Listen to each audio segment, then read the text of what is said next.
अस्सलाम वालेकुम friends, welcome to my channel Ambariyana foodies. आज ही मैं आपके साथ बीफ मंदी की रेसिपी शेयर करने वाली हूँ। अगेन लेके आई हूँ तो लेकिन थोड़ी सी डिफरेंट स्टाइल से बनाऊँगी, थोड़ी नहीं काफ़ी डिफरेंट स्टाइल से बनाऊँगा। और ये जो मंदी है बहुत स्पेशल है, मेरे बहुत दिल के करीब है क्योंकि ये इतनी मज़े की बनती है। आप दावत पे बनाएं, ये दावत को चार चांद लगा देगी आपकी। ये जनाब, ये ऐसी मंदी बनेगी ना कि कोई पहचानेगा नहीं ये बीफ की है। ये मंदी के इसका जो टेस्ट है ना बीफ का, ये देखिए वाओ, इसका टेंडरनेस चेक करें। और ये देखिए कितनी जूसी बनती है ना कि आइंदा आपसे फरमाइश आएगी बीफ मंदी की बार बार बनाने की। और सबसे बड़ी बात, बहुत इजी वे में बताऊंगी। ये देखिए मैं तोड़ के दिखा रही हूँ, ये अलहदा-अलहदा ऐसे ही हाथ लगा रहे हैं, बिल्कुल एफर्ट नहीं करनी पड़ रही। और ये इतना नरम और जूसी जो गोश्त है ना वो हमारा रेडी है। इसका टेस्ट तो जस्ट वाओ था, बहुत ही मज़े का बनता है, बहुत ही मज़े वाली है। ये देखिए मैं आपको दूसरा भी पीस, ये देखिए कितना नरम और सॉफ्ट सा हमारा गोश्त जो रेडी हुआ है। Let's start the recipe now. 3 kg मैंने लिया है बीफ का गोश्त। चेस्ट पीस लिया है, यानी सीने का पीस जो होता है बीफ का, बड़े बड़े साइज़ है। इसमें तकरीबन आप चर्बी चेक कर सकते हैं, इसमें ऑलरेडी चर्बी है। इससे ये होता है कि आपका जो गोश्त है ना वो बहुत टेंडर और जूसी बनेगा। लाजमी आपने चर्बी जो है वो इसमें ऐड ऑन करवानी है। अगर साथ नहीं लगी पीसेस की तो आप सेपरेट भी डाल सकते हैं। इसके बाद आपने प्रेशर कुकर में डालना है। इसको सारे को डाल दिया जी गोश्त को। बड़ी जो मीडियम साइज़ की प्याज है मोटी मोटी वो काट ली थी। 2 लहसुन अदरक के पेस्ट के मैंने चम्मच डाले, आप चाहे तो साबुत भी डाल सकते हैं क्योंकि ये गल जाएगी। और मैंने इसकी जो हमने यखनी बनानी है तो हमने वो उसको छान लेना है।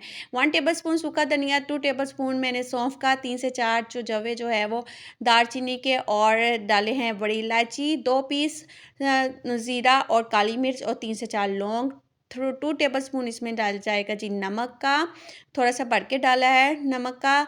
और 2 लीटर जो है वो मैंने इसमें डाल दूँगी पानी का। प्रेशर कुकर मेरे वाला जो था वो थोड़ा सा बड़ा था, आपने अपने गोश्त के हिसाब से और प्रेशर कुकर साइज़ के हिसाब से पानी ऐड ऑन करना है। हमारा जो लेवल होता है ना वो मीडियम तक रखते हैं, इससे ज़्यादा नहीं रखते वरना प्रेशर कुकर रिस्क वाली साइड पे आ जाता है। इसके बाद प्रेशर कुकर को हम कर लेते हैं बंद और 35 मिनट्स के लिए 30 मिनट्स के लिए इसको साइड पे, मतलब हमने अब मीडियम फ्लेम पे इसको पका लेना है। ये तकरीबन जी गल चुका है 30 मिनट्स, यानी हमारी जो बेल है ना वो 15 मिनट्स चली थी।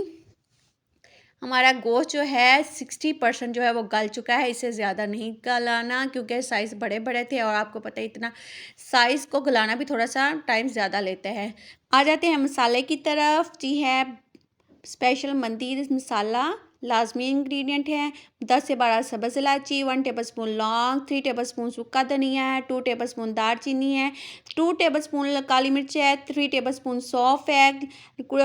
छोटी जो लाल मिर्च होती है ना गोल वाली वो है, अगर नहीं है तो आप 3 टेबलस्पून इसमें क्रश चिली फ्लेक्स भी डाल सकते हैं। जायफल जलवत्री है 1 पीस, 2 पीस है जलवत्री के, 3 से 4 है जी इलायचियाँ बड़ी वाली, 3 से 4 बादियान के फूल हैं, 2 टेबलस्पून जी मैंने ज़ीरा, और 2 टेबलस्पून ही मैंने इसमें डाला है नमक का।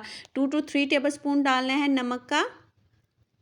ये सारे मसाले जाएंगे हमने छोटी सी मिक्सी में हमारे, और इसको कर लेते हैं जी ब्लेंडर। अच्छे से ब्लेंड करने हैं ताकि से सारा जो है पाउडर बन जाए। ये स्पेशल पाउडर है मंदी के लिए। ये जो फ्लेवर है ना इसका बहुत ही मज़े का इन्हेंस होता है, इतना मज़े का बनता है ये। आप चाहे तो आप अपने जो पुलाव बनाते हैं ना डेली उसमें भी ऐड ऑन करें, इतना मज़े का ये मसाला ऐड होता है ना। अगर आप चाहें तो नमक की बजाय आप इसमें काला नमक 1 टेबलस्पून के हिसाब से डाल लें तो वो आपका और मसाला जो है वो स्पाइसी और मज़े का बन जाएगा। इसके बाद ये जो हमने गोश्त निकाला था थोड़ा सा ठंडा हो गया था, उसके बाद ये सारा मसाला जो है वो इस पर डाल देंगे। 3 टेबलस्पून आपने इसको साइड पे कर देना है, बाकी सारा मसाला इसमें लगा लेना है। 3 टेबलस्पून आपने इसको मसाले को साइड पे कर देना है, बाकी मसाला जो है आपने सारे गोश्त के पीसेस को लगा लेना है। ये लगाने के बाद जो है इसको हम करेंगे 2 टेबलस्पून इस पे डाल देंगे, स्प्रिंकल करेंगे ऑयल का। ठीक है, ये सारी जो रेसिपी जो है वो 5 kg के हिसाब से मैं बना रही हूँ, तो आपने बस ध्यान रखना है। स्टीमर लिया है, स्टीमर में पानी डाल दिया है मैंने तकरीबन 3 लीटर के करीब। 2 टेबलस्पून इसमें डालेगा नमक का, 3 टेबलस्पून, 1 लेमन स्क्वेज किया है, और थोड़े से जाएंगे जी इसमें साबुत मसाले। ये देखें थोड़ी सी साबुत मसाले डाले हैं ताकि बहुत अच्छी सी स्मेल आए हमारे गोश्त की। रखा है ऊपर जी स्टीमर के लिए उसका छानने के बाद हमने ऊपर लगा दिया है फॉइल पेपर। फॉइल शीट लगाने के बाद हमने जो मसाला लगा के रखा था ना गोश्त को वो रख देंगे और स्टीमर को हल्की आंच पे हमने रख देना है 1 आवर्स के लिए। तकरीबन हल्की आंच पे रखना है। साथ ही आपने डाल देने हैं लहसुन के जवे, पूरे पूरे मैंने डाले हैं। ये देखें इस तरह देसी लहसुन है, अगर आपके पास फ़ौरमी है तो आप वो भी डाल सकते हैं। 1 घंटे के लिए आपने इसको भूल जाना है। दूसरी साइड पे आ जाते हैं, हम इसके चावल रेडी कर लेते हैं। सिंपल ऑयल डाला है, ऑयल डालने के बाद प्याज डाला है एक ही मीडियम साइज़ का काफ़ी है, इससे ज़्यादा ऐड नहीं करना। इसको कर लेना है लाइट ब्राउन सा। ज़्यादा ये जो चावल होते हैं ना बहुत स्पाइसी नहीं होते, सारा जो टेस्ट आता है वो मंदी के गोश्त का आता है। 1 टेबलस्पून इसमें लहसुन अदरक का पेस्ट जाएगा और थोड़े से जो है वो मैंने साबुत मसाले डाले हैं, मसलन 1 टेबलस्पून कह लें आप ज़ीरा, काली मिर्च और थोड़े से लौंग और एक दालचीनी का पीस और एक बड़ी इलायची, इस हिसाब से डालने हैं, ज़्यादा नहीं ऐड डालने। कोई ज़्यादा मसाले नहीं चाहिए क्योंकि हमने जो स्टॉक डालना है ना बीफ का उसमें सारे मसालों का टेस्ट आएगा। वो मैंने छान के साइड पे रख लिया था ठंडा होने के बाद। अब जी इसमें डालना है अपने टेस्ट के हिसाब से। मैंने तकरीबन डाला है 2 टेबलस्पून इसमें नमक का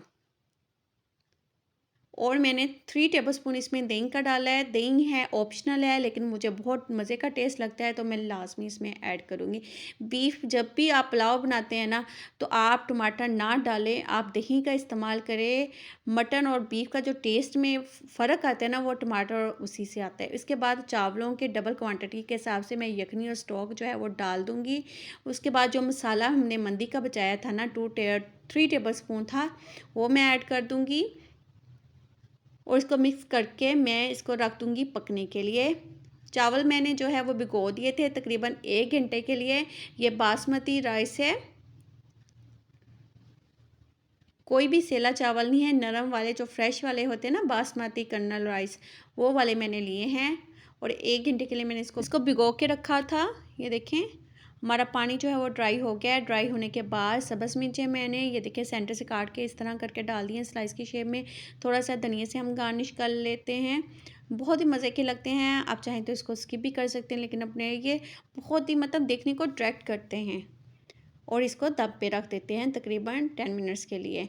मंदी के जो चावल होते हैं थोड़े से वाइट से होते हैं, मैं फिर बता दूं टेस्ट में ये जो होते हैं वो ज़्यादा स्पाइसी नहीं होते, बहुत नॉर्मल सा इनका टेस्ट होता है।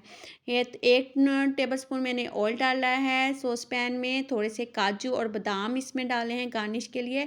हल्का से इसको रोस्ट किया है। 2 गाजरें ली थी, इसको स्लाइस में मैंने काटा है, ब्रीक ब्रीक से स्लाइस में। ये देखें आप कर लें। इसको भी हल्का सा लाइट सा मैंने जो है वो रोस्ट करना है, ज़्यादा कुक नहीं करना।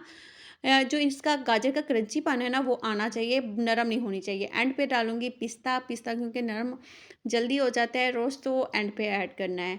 हम ये तकरीबन 5 मिनट्स में सारी चीज़ों को रोस्ट किया था सब मिला के। आप चाहें तो इसमें छोटी सी किशमिश भी ऐड कर सकते हैं, मज़े की लगती है। ये देखिए माशाल्लाह हमारा से उधर से स्टीम जो है वो रेडी हो चुका था। अब चावल जो है वो डिश में प्लेटर में निकाल लेते हैं। पहले ये देखें चावल निकाले गए सिंपल।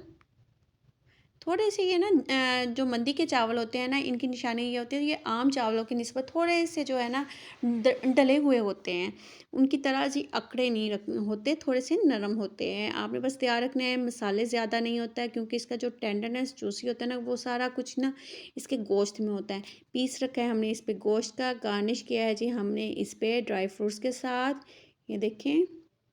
और इस पर एक रख दिया जो लहसुन हमने उसको स्टीम किया था। ये देखिए हमारा प्लेटर सेट हो गया है। ये माशाल्लाह माशाल्लाह माशाल्लाह कितने मज़े का हमारा जो है वो बीफ मंदी रेडी हुई है। आप चेक करें आप कितनी मज़े की जो है, कितना टेंडर जूसी, हाथ लगाने से ये टूट रहा है। बिल्कुल भी इसमें अकड़ाहट नहीं है, कोई भी गेस नहीं करेगा कि ये बीफ का है या ये मटन का है। मतलब इसका टेस्ट जो है वो बिल्कुल मटन जैसा आएगा। और ये देखिए इसका टेंडरनेस कितना जूसी बना है। आई होप कि आज की रेसिपी आपको बहुत अच्छी लगी होगी। अच्छी लगे तो चैनल को लाइक एंड सब्सक्राइब करना मत भूलेगा। साथ ही बेल आइकन का बटन भी दबा लें। फिर मिलेंगे नई रेसिपी के साथ। अल्लाह हाफिज़।